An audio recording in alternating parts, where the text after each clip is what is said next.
Well, Dr. Alex Allinson is here to talk about vaccines, statins and whatever, and I have to say thank you for doing this, because we've heard from Courtney many times, and every time I've said, please can we have some balance on this. I came to you in the end because we're getting some flack maybe for having him on too much, I don't know, but he's got his opinions. And you kindly said you'd come on, but I mean, are you going to talk to us as an MHK or as a doctor? As a doctor, I think, because right. Again, thank you for inviting me on. What you were interested in was another viewpoint. Certainly. To try to get some sort of balance. Yes. More than happy to do that. Again, I'm not in the Department of Health. I am a GP. I'm not a scientist. I'm somebody who puts rubber gloves on and listens to people's hearts with a stethoscope. But what I'd like to try to do is answer some of your questions about all of this. Well, I mean, mine are very general questions. I mean, the stance that he's taking on vaccines and statins, that sort of thing, is totally against what seems to be the norm for public opinion and what most doctors are saying. So, what do you say? Okay. Should we be taking vaccines, statins, whatever? Okay. Well, if we can separate those two out, because if we can deal with statins first, okay. Because I do share some of Courtney and lots of other people's concerns about statins and over medicalisation. One of the things he said on his interview with you was about deprescribing. Because certainly as a doctor, I see people going in to see various different consultants, and you'll see a kidney consultant, they'll put you on a group of drugs for kidneys, then you'll see the respiratory consultant, they'll put you on a whole lot of inhalers, then you'll see a diabetic consultant, they'll put you on a whole lot of medications for diabetes, and they don't interlink. And they're all chasing each other, They're all chasing each other, and so you get people who are on 30, 40 tablets a day. I mean, yeah. You've got to, at some point, and I think GPs are the best people to do that, sit and say, right, that's all the bits of you. Let's look at the whole of you, and let's look at what of those drugs are actually going to do you good, but also what of those drugs might do you harm through interactions. Courtney certainly has I think, a good message there in terms of people taking control of what they take, questioning what they're taking. There is a whole movement within mainstream medicine, too much medicine. Yeah. And there were conferences on that, and a couple of years ago Iona Heath, who was one of the presidents of the Royal College GPs, came over and gave a talk to GPs and consultants, because I used to work with her, about over-medicalisation, about the way we deal with people as individual parts as opposed to a whole. And part of her argument was about statins, also about medications for high blood pressure. Are too many people on statins? Do you prescribe too many yourself when you were being a doctor? Yeah. Are too many people on statins? No.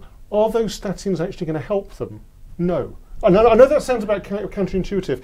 A lot of the work we do in terms of prevention is getting well people with no medical problems and putting them on drugs that might reduce the risk of them having problems in 10 years' time. What is the big thing that statins is meant to do?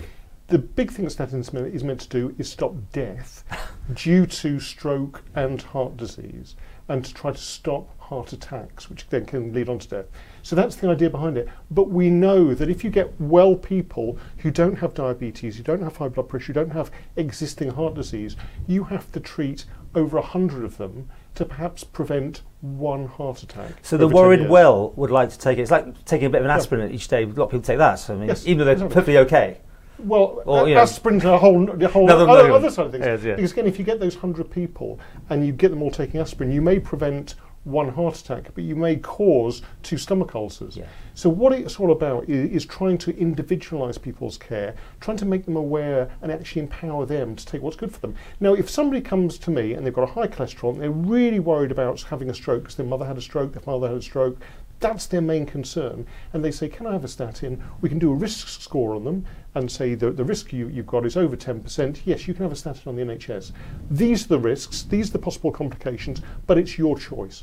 And I think that's honest. And I've had a debate with Courtney about statins.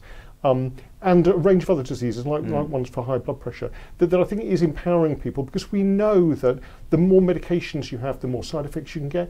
But being realistic, we also know the more medications you have, people don't take them. I go and visit people at home and they've got an entire cupboard full of packets of medicines that they're not actually taking.